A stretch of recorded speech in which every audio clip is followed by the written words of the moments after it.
Hey everyone, तो आज मैं आपके साथ नॉटी बेब के एपिसोड 4 को एक्सप्लेन करूंगी। अगर बाकी के पार्ट्स आपने नहीं देखे तो लिंक डिस्क्रिप्शन में है, जाकर देख लीजिए। तो वीडियो को स्टार्ट करते हैं। एपिसोड 4 की स्टार्टिंग वहीं से होती है जहाँ पे एपिसोड 3 खत्म हुआ था, यानी कि लियान जो है घर पर आ चुका होता है और ई के एक्सप्रेशन ऐसे होते हैं जैसे कि वो अभी इसे कच्चा चबा जाएगा। लियान पूछता है कि तुम दोनों के चेहरे को क्या हो गया है, हिया तुमने इन लोगों के साथ क्या किया है। तो हिया जो है बहुत ज़्यादा गुस्से में होता है और वो लियान की तरफ उसे पंच मारने के लिए आगे बढ़ता है। हमें इमेजिनेशन दिखाई जाती है कि उन दोनों के बीच जो है वो बैटल छिड़ गई है और वो दोनों बॉक्सिंग ग्राउंड में जो है वो एक दूसरे के साथ फाइट करने लगते हैं। अब आपको पता ही है हमारे हिया के हाथ में चोट लग गई है तो लियान ही जीतेगा और लियान जो है उसे ज़ोरदार पंच मार के नीचे गिरा देता है और प्राउडली अपना हाथ उठाता है। डियाओ को गुस्सा आता है और डियाओ जो है वो लियान को उठा के पटक देता है। अब सीन प्रेजेंट में शिफ्ट होता है, यानी कि इमेजिनेशन से बाहर, जहाँ पे डियाओ उनसे कहता है कि तुम दोनों फाइट करना बंद करो और वो दोनों जो है अपने अपने पार्टनर को जाके उठा लेते हैं। डियाओ उनसे कहता है कि तुम दोनों बिल्कुल सही हो, लेकिन अभी हिया की तबीयत ठीक नहीं है। लियान उससे कहता है कि इसने मुझे पहले पंच किया। नुआ डियाओ से कहता है कि तुम्हें इतनी जल्दी इनकी फाइट नहीं रोकनी चाहिए थी। लियान पूछता है कि तुमने मुझे पंच क्यों किया, तो हिया उससे कहता है कि इंग इंग और अनन। तो ये बात सुन के नुआ के एक्सप्रेशन देखने लायक होते हैं। वो डियाओ को अपने पास ले आता है और उससे कहता है क्या इसका दिमाग खराब हो चुका है। तो डियाओ हिया का नाम लेता है। हिया कहता है कि इंग इंग अन अन इसका मतलब है चंचड़ा, वो कुछ इस तरह के नाम लेता है। गाइस मैं गलत प्रोनाउंस नहीं करना चाहती, इसके लिए मैं नहीं बोल रही हूँ। हाँ, मतलब उनके फैमिली नाम्स लेता है और कहता है कि वो मेरी बहनें हैं। तो नुआ जो है वो जल्दी से गूगल करने लगता है और कहता है कि ये तुम्हारी सच में बहनें हैं, लेकिन तुम तो अपने पेरेंट्स के अकेले चाइल्ड हो ना। तो हिया कहता है कि मेरी माँ ने दूसरी शादी कर ली और वो लोग चैन नाम नहीं लगाते, फिर भी वो मेरी मॉम की डॉटर से, इसका मतलब वो मेरी बहनें हुई। तो नुआ जो है अपना एक्सप्रेशन जल्दी से चेंज करते हुए कहता है तो मुझे तो पहले ही लगा था कि तुम ऐसे नहीं होगे, तुम ऐसा कर ही नहीं सकते। मैंने तो ये सब कुछ इसीलिए कहा क्योंकि मुझे मेरे दोस्त की फिक्र हो रही थी, बस बाकी कुछ नहीं। नुआ कहता है आई एम सॉरी, मेरी वजह से तुम लोगों के बीच मिसअंडरस्टैंडिंग हो गई, सॉरी डिया। हिया कहता है कि कोई बात नहीं, आगे से अगर तुम्हें कुछ भी पूछना हो तो तुम डायरेक्ट मुझे पूछोगे। ये सारी गलती लियान की है। लियान कहता है मुझे नुआ ने पूछा तो मैंने बता दिया कि तुम लोग क्लोज हो। तो नुआ कहता है कि अभी उसकी तबीयत ठीक नहीं है, तुम उससे माफ़ी मांगो। तो नुआ की बात सुनते हुए लियान जो है हिया से माफ़ी मांगता है। नुआ डियाओ को साइड में लेकर जाता है। लियान हिया के पास आके कहता है कि मैं तुमसे सच में माफ़ी मांगना चाहता हूँ।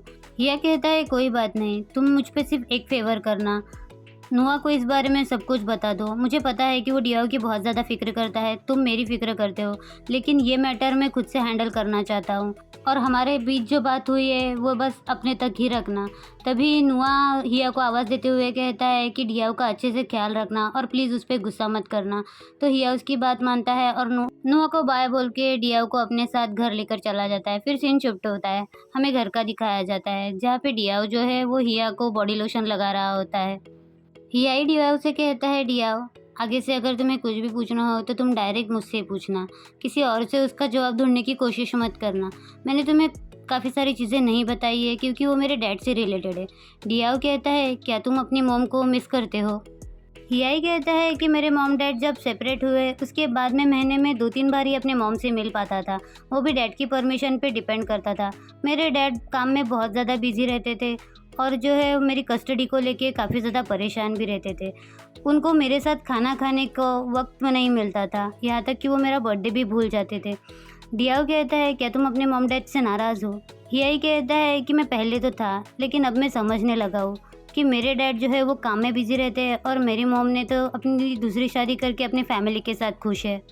अब मैं बस अपनी मॉम का बेटा और अपनी बहनों का भाई हूँ। डिया उससे कहता है कि शायद तुम्हारी मॉम और तुम्हारी बहनें तुमसे बहुत ज़्यादा प्यार करती है, तभी तो तुम्हारी याददाश्त जाने के बावजूद तुमने उन लोगों को अच्छे से याद रखा है। तो हिया थोड़ा सा घबरा जाता है और कहता है कि जब मैं छोटा था तब मेरी मॉम डैड का डिवोर्स हुआ था, शायद इसी वजह से वो मेमोरी मेरे दिमाग में छप चुकी है और मैं उसे भूल नहीं पाया। डिया कहता है कि तुम्हारे डैड भी तुमसे बहुत ज़्यादा प्यार करते हैं, जब तुम हॉस्पिटल में थे तब वो तुम्हारे लिए बहुत ज़्यादा वरीड थे।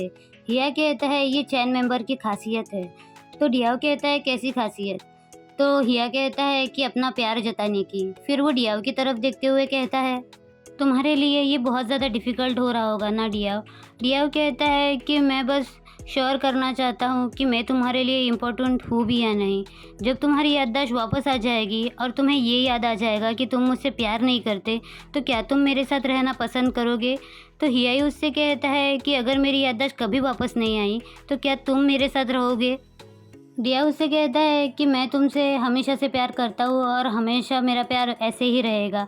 तुम ये कभी मत सोचना कि मैं तुमसे प्यार करना बंद कर दूंगा। तो इस बात पे हियाई खुश हो जाता है और डिया उसे आई लव यू कहता है। डिया कहता है क्या तुम इस बात को लेके श्योर हो? वैसे भी तुम्हारी याददाश्त जा चुकी है। हियाई उससे कहता है कि याददाश्त और यादें जो है मेरे दिमाग में है, लेकिन मेरा प्यार जो है मेरे दिल में है और मैं तुमसे बहुत प्यार करता हूँ। ऐसा बोल के वो उसके क्लोज जाके उसे किस कर लेता है। फिर सीन शिफ्ट होता है, हमें नेक्स्ट डे का दिखाया जाता है जहाँ पे हियाई जो है ऑफिस में बैठा हुआ होता है। हियाई ऑफिस में बैठ के अपना काम कर रहा होता है, तभी उसका सेक्रेटरी ऑन वहाँ पे आता है। ऑन उससे ऑफिस रिलेटेड कुछ बातें करते हुए उसे एक फ़ाइल देता है। उसके बाद वो जो है उसे वाइन की बोतल देते हुए कहता है कि ये लियान ने आपके लिए भेजा है। हियाई उसे थैंक्स कहता है तो ऑन वहाँ से चला जाता है। हियाई वो बोतल अपने हाथ में उठाता है। सीन शिफ्ट होता है, हमें ऑन को दिखाया जाता है जो कि टेरेस पे छुपते छुपाते किसी को कॉल करते हुए बताता है कि हियाई जो है वो चैन फैमिली के फाइनेंशियल रिकॉर्ड को चेक कर रहा है। वो जानना चाहते हैं कि चैन फैमिली ने किस किस कंपनी के साथ इन्वेस्टमेंट किया है और उस फाइल में जो है वो वोंग फैमिली के भी रिकॉर्ड है। और ये सारी इन्फॉर्मेशन देने के बाद वो फ़ोन रख देता है। फिर सीन शिफ्ट होता है, हमें डियाओ को दिखाया जाता है जो कि नोंग के साथ खेल रहा होता है। उसे हिया की काफ़ी ज़्यादा फिक्र हो रही होती है, तो वो सोचता है कि उसे जो है एक बार हिया को जाके देख लेना चाहिए। उसके फ़ोन पे उसके डैड का कॉल आ रहा होता है, लेकिन डियाओ का जो है उस फ़ोन पे कोई ध्यान नहीं होता। वो नोंग से कहता है कि मैं एक बार जाके हिया से मिल लेता हूँ। ऐसा बोल के वो वहाँ से चला जाता है। हमें दिखाया जाता है लियान को जो कि हिया को कॉल करता है और उससे कहता है कि मैं तुमसे माफ़ी मांगना चाहता हूँ। हिया कहता है कि तुमने वो पहले ही माफ़ी मांग ली थी। फिर लियान जो है हिया से कहता है क्या तुमने डियाओ को सब कुछ बता दिया तुम्हारी याददाश्त जाने के बारे में? लिया कहता है मुझे अभी तक मौका नहीं मिला, लेकिन मैं जल्दी बता दूंगा। लियान उससे कहता है कि तुम उसका फ़ायदा उठा रहे हो। तुम्हें पसंद नहीं आएगा कि उसे ये बात किसी और से पता चले, इसके पहले तुम उसे बता दो। हियाई कहता है कि मुझे थोड़ा सा वक्त दो। तभी वहाँ पे डियाओ आ जाता है तो हियाई जो फ़ोन रख देता है। डियाओ पूछता है क्या तुम बिजी हो? हियाई कहता है कि नहीं, मुझे किसी ने बताया नहीं कि तुम यहाँ पे आने वाले हो। और कहाँ पे है? डियाओ कहता है कि मैंने किसी को नहीं बताया था, मैं बस चेक करना चाहता था कि तुम ठीक हो या नहीं। तो हियाई अपना हाथ पकड़ते हुए कहता है कि मुझे थोड़ा सा दर्द हो रहा है। डियाओ उससे कहता है अगर तुम्हें दर्द हो रहा है तो तुम आराम क्यों नहीं कर लेते? तो हियाई उससे कहता है कि इस कंपनी में सिर्फ मैं और डैड है, अगर मैं भी काम नहीं करूँगा तो कैसे चलेगा, मुझे काम करना ही पड़ेगा। डिया उससे कहता है तुम्हारी याददाश्त जाने के बावजूद तुम्हें काम क्यों करना पड़ रहा है? तो हियाई कहता है कि चाहे मेरी याददाश्त चली जाए लेकिन मुझे काम करना पड़ेगा। डियाओ कहता है कि तुम ज़िद्दी हो। हियाई कहता है कि देखो बात भी कौन कर रहा है। डियाओ कहता है कि मैं ज़िद्दी नहीं हूँ, तुम नोंग की बात कर रहे हो क्या? नोंग भी ज़िद्दी नहीं है, वो तो तुम्हारा वेट कर रही थी घर पे। इस तरह की उनकी बातें चलती रहती है। तभी वहाँ पे ऑन आ जाता है। ऑन कहता है कि वो वीआईपी वाली कार जो है वो आ चुकी है। तो हियाई उससे कहता है कि ठीक है मैं बाहर आ रहा हूँ। फिर हियाई डियाओ से कहता है क्या तुम मेरे साथ काम करना चाहोगे? डियाओ कहता है अगर मैं तुम्हारे साथ काम करूँगा तो शायद मैं तुम्हारे काम को डिस्टर्ब कर दूँगा। हियाई कहता है कि तुम ऐसा क्यों कह रहे हो? तो डियाओ कहता है इसके पहले तुमने कभी मुझे काम के लिए नहीं पूछा, शायद मैं इस लायक नहीं था। हियाई कहता है ऐसी कोई बात नहीं, मैं बस तुम्हें परेशान नहीं करना चाहता। क्या तुम मेरे साथ आना चाहते हो? तो डियाओ खुश हो जाता है। हियाई उसे कपड़े चेंज करने के लिए भेज देता है तो डियाओ चला जाता है। सीन शिफ्ट होता है, हमें दिखाया जाता है हियाई जो है अपने वर्कर्स से उस कार के बारे में बात कर रहा होता है। तभी वहाँ पे डियाओ आके उसे देखने लगता है। हियाई भी उसकी तरफ देख लेता है और फिर उसे कहता है कि ठीक है चलो नीचे आ जाओ। तो डियाओ खुश होके नीचे आ जाता है। फिर हमें जो है उन्हें कार में बैठे दिखाया जाता है जहाँ पे हियाई डियाओ से पूछता है क्या तुम बोर हो रहे हो? डियाओ कहता है नहीं, हम कहाँ पे जा रहे हैं? तो हियाई उसे बताता है कि हम अपने क्लाइंट को जो है उसकी कार डिलीवर करने के लिए जा रहे हैं। डियाओ पूछता है क्या तुम्हें खुद जाना पड़ता है? हियाई कहता है कि हाँ, चैन फैमिली का रूल है कि हम अपने क्लाइंट को जो कार देते हैं वो हमें उन्हें अच्छी कंडीशन में देनी चाहिए, वरना अगर कुछ फॉल्ट हुआ तो सारी रिस्पॉन्सिबिलिटी हमारे कंधे पे आ जाएगी। तो ये बात सुन के डियाओ खुश हो जाता है। उसके बाद हियाई जो है वो अपने टाई से एक क्लिप निकालते हुए डियाओ की टाई में लगा देता है। उस पे जो है उन दोनों के नाम के इनिशियल्स लिखे हुए होते हैं। हियाई कहता है ये तुम पे ज़्यादा सूट कर रहा है। तो डियाओ उससे कहता है कि हाँ, ये हमारी एंगेजमेंट के दिन बनाए थे, ये सिर्फ 2 क्लिप्स है। हियाई कहता है कि तुम्हारी बात सुन के लग रहा है कि मैं बहुत ज़्यादा रोमांटिक हूँ। डियाओ कहता है तुम्हें ऐसा लगता है क्या? हियाई कहता है कि अगली बार से अपना वाला क्लिप पहन के आना। तो डियाओ उसकी बात मान जाता है। तो हियाई उसके क्लोज आके उसे किस करने की कोशिश करता है और फिर पीछे हट जाता है। उन दोनों को इस तरह से ऑन देख रहा होता है। डियाओ कहता है कि तुम हमेशा से ही मुझे छेड़ते रहते हो। फिर सीन शिफ्ट होता है। हमें दिखाया जाता है कि वो दोनों जो है अपने क्लाइंट के घर पे आ चुके होते हैं। मिस्टर चैन कहते हैं कि मैंने तुम्हारे एक्सीडेंट के बारे में सुना। तुम अभी हॉस्पिटल से डिस्चार्ज हुए हो और तुम मेरी कार डिलीवर करने के लिए यहाँ पे आ गए। यही कहता है कि अभी मैं ठीक हूँ और आप मेरे वैल्यूएबल कस्टमर हो, तो मुझे तो आना ही था। तभी वहाँ पे मिस्टर चैन का बेटा चुन आ जाता है। मिस्टर चैन चुन को अपने साइड में बिठाता है। तभी वहाँ पे डियाओ आ जाता है। डियाओ को देख के मिस्टर चैन और चुन दोनों खुश होकर उसे ग्रीट करने लगते हैं। डियाओ भी उन्हें ग्रीट करता है। चुन अपने डैड से कहता है क्या आपने मिस्टर डियाओ को मुझसे मिलने के लिए यहाँ पे बुलाया है? चुन कहता है कि आप स्विट्ज़रलैंड से वापस आ चुके हैं। मैंने आपको हर दिन मिस किया। मुझे डैड ने प्रॉमिस किया था कि वो मुझे आपसे मिलने के लिए स्विट्ज़रलैंड लेकर चले जाएंगे। ये बात सुन के हियाई का तो मुंह पूरी तरह से उतर जाता है। हियाई कहता है कि आप दोनों एक दूसरे को जानते हो क्या? आपको ये पता था कि डियाओ स्विट्ज़रलैंड जाने वाला है?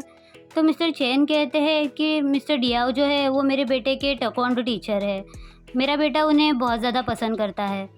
फिर मिस्टर चैन जो है वो हियाई को कहते हैं कि थैंक यू हमें इतनी अच्छी सर्विस देने के लिए। हियाई कहता है वेलकम। उसके बाद चुन जो है वो डियाओ से कहता है कि डियाओ आप हमारे साथ यहाँ पे क्यों नहीं रहने आ जाते? मिस्टर चैन कहते हैं अगर तुम स्विट्ज़रलैंड नहीं गए तो तुम कहाँ पे रह रहे हो? क्या तुम वही सेम जगह पे रह रहे हो? और क्या तुम अब मिस्टर चैन की फैमिली के साथ काम कर रहे हो? क्या तुम उसी जगह पे रह रहे हो जहाँ के उन्होंने तुम्हें लात मार के निकाल दिया? यही कहता है हमने ऐसा कुछ नहीं किया। डियाओ कहता है ये बस एक मिसअंडरस्टैंडिंग थी। मिस्टर चैन कहते हैं कि मैंने एक कॉन्डो खरीदा था जो कि मेरी कंपनी के पास ही था। मैं तुम्हें वहाँ पे रहने के लिए कहने वाला था क्योंकि अगर तुम वहाँ पे रहोगे तो मैं चुन को जो है वो ओकेजनली तुम्हारे पास भेज सकता हूँ क्योंकि वो तुम्हारे साथ टाइम स्पेंड करना चाहता है। यही कहता है कि मैं आपको परेशान नहीं करना चाहता। वैसे भी डियाओ मेरे फैमिली मेम्बर है, मैं उसका अच्छे से ध्यान रख सकता हूँ। मिस्टर चैन कहते हैं मैंने सुना था कि चैन फैमिली जो है वो अपने एम्प्लॉय का अच्छे से ध्यान रखती है और डियाओ तो छोटा होने के बावजूद बहुत ज़्यादा हार्ड वर्किंग है। मैं उसे हमेशा से दिखता आ रहा हूँ। जब भी मैं चुन को उसके पास ट्रेनिंग के लिए छोड़ता था तो मैं देखता था कि वो किस तरह से अपनी बाइक राइड करके उन्हें ट्रेन करने के लिए आता था। एक दिन उसकी बाइक का टायर फट गया और वो उसे धक्का मारते हुए वहाँ से लेके जा रहा था। चुन कहता है कि डियाओ प्लीज़ आप मेरे साथ रुको ना यहाँ पे। मिस्टर चैन कहता है कि सही कहा, तुम हमारे साथ यहाँ पे रुको, हमारे साथ खाना खाओ। और वो जो है हियाई को भी कहता है कि मेरे साथ बैठ के खाना खाओ। हियाई कहता है कि नहीं मुझे डर लगता है। तो डियाओ उसे चुप करवाता है। हियाई कहता है कि तुम शायद डियाओ को अच्छे से नहीं जानते, मैं तुम्हें उससे इंट्रोड्यूस करवाता हूँ। इसका नाम ठेचा है और ये मेरा फियांसी है और हम दोनों बहुत जल्द शादी करने वाले हैं। तो चैन जो है वो उसे वीआईपी कार्ड देते हुए कहता है कि थैंक यू हमारा साथ हमेशा देने के लिए। मिस्टर चैन कहते हैं कि सिर्फ फियांसी है, तुम्हारी अभी तक शादी नहीं हुई। तो हियाई जो है गुस्से में उससे कहता है कि ठीक है, तो अब मेरे पास अपॉर्चुनिटी है कि मैं तुम्हें हमारी शादी में इनवाइट करूँगा। और ऐसा बोल के वो वहाँ से गुस्से में चला जाता है। डियाओ उसका गुस्सा देख के बहुत ज़्यादा डर जाता है और वो जो है चैन को बाय बोल के वो भी उसके पीछे वहाँ से चला जाता है। सीन शिफ्ट होता है, हमें कार का दिखाया जाता है जहाँ पे वो दोनों जो है एक दूसरे से बिल्कुल भी बात नहीं करते। डियाओ हिया को मनाने की कोशिश करते हुए उसे आवाज़ देता है। हिया ही कहता है कि अभी मुझसे बात मत करो, मुझे अकेला छोड़ दो। डियाओ उससे कहता है कि ठीक है तुम मुझसे नाराज़ हो लेकिन प्लीज़ कुछ खा लो, तुमने सुबह से कुछ खाया नहीं है। और उसे सैंडविच देता है। हियाई उसके हाथ से वो सैंडविच ले लेता है और जो है उसके शोल्डर पे अपना सर रख लेता है। उसे कहता है कि मैं तुमसे नाराज़ नहीं हूँ, मैं बस इस बात को लेके चिंता हूँ कि मेरे अलावा बाकी सबको तुम्हारे बारे में सब कुछ पता है, प्लस मैंने अपनी याददाश्त भी खो दी है। उन लोगों को इस तरह से देखकर ऑन भी बहुत ज़्यादा मुस्कुरा रहा होता है। फिर सीन शिफ्ट होता है, हमें दिखाया जाता है कि डियाओ जो है अपने मोबाइल पे गेम खेल रहा होता है और हिया उसको देख रहा होता है। तभी उसके डैड और उसकी पूरी फैमिली वहाँ पे आ जाती है। उसके डैड को देख के डियाओ डर जाता है और वो कहता है कि डैड आप यहाँ पे क्या कर रहे हैं? तो उसके डैड कहते हैं कि मैंने तुम्हें काफ़ी ज़्यादा कॉल किए, तुमने मेरे कॉल रिसीव नहीं किए। तभी डियाओ अपना फ़ोन चेक करता है और उनसे माफ़ी मांगता है कि उसका ध्यान नहीं रहा। हियाई उन्हें ग्रीट करते हुए उन्हें बैठने के लिए कहता है। हियाई कहता है कि डियाओ थोड़ा सा बिजी है मेरी केयर करने में उसके डैड कहते हैं कि ठीक है, कोई बात नहीं, अगर कोई हेल्प की ज़रूरत हो मुझे बता दीजिएगा। हमने आपके एक्सीडेंट के बारे में सुना तो हमें चिंता हो रही थी, इसीलिए हम यहाँ पे आ गए। उसके बाद डियाओ के डैड कहते हैं कि मेरे बेटे टेम को जो है वो ऑटोमोबाइल में बहुत ज़्यादा इंटरेस्ट है, वो इसी साल ग्रेजुएट हुआ है। तो हियाई उससे कहता है कि ऑटो, पिछली बार जो उसको बिज़नेस दिया था मैंने उसका प्रॉफिट रेट चेक किया है, उसमें बिल्कुल भी प्रॉफिट नहीं हुआ। तो डियाओ के डैड कहते हैं कि वो एक छोटा सा बिज़नेस था, इसी वजह से वो उसमें ज़्यादा इंटरेस्ट नहीं दिखा पाया। डियाओ के डैड जो है वो किसी न किसी तरह से हियाई को कन्विंस करने की कोशिश करते हैं कि वो अपने दोनों बच्चों के लिए जो हियाई से काम निकलवा सके।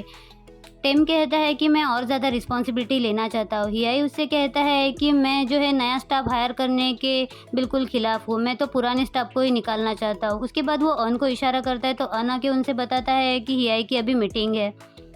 डियाओ के डैड कहते हैं ठीक है, आप बिज़ी है। उसके बाद वो डियाओ से कहते हैं कि इनकी अच्छे से मदद कर देना। डियाओ की बहन कहती है हमने एक इवेंट रखा है जहाँ पे मेरे दोस्त जो है वो आपसे मिलना चाहते हैं। डियाओ कहता है कि मुझे डर लगता है। हिया कहता है कि मैं अभी फुल्ली रिकवर्ड नहीं हूँ तो मैं किसी इवेंट को अटेंड नहीं करूँगा।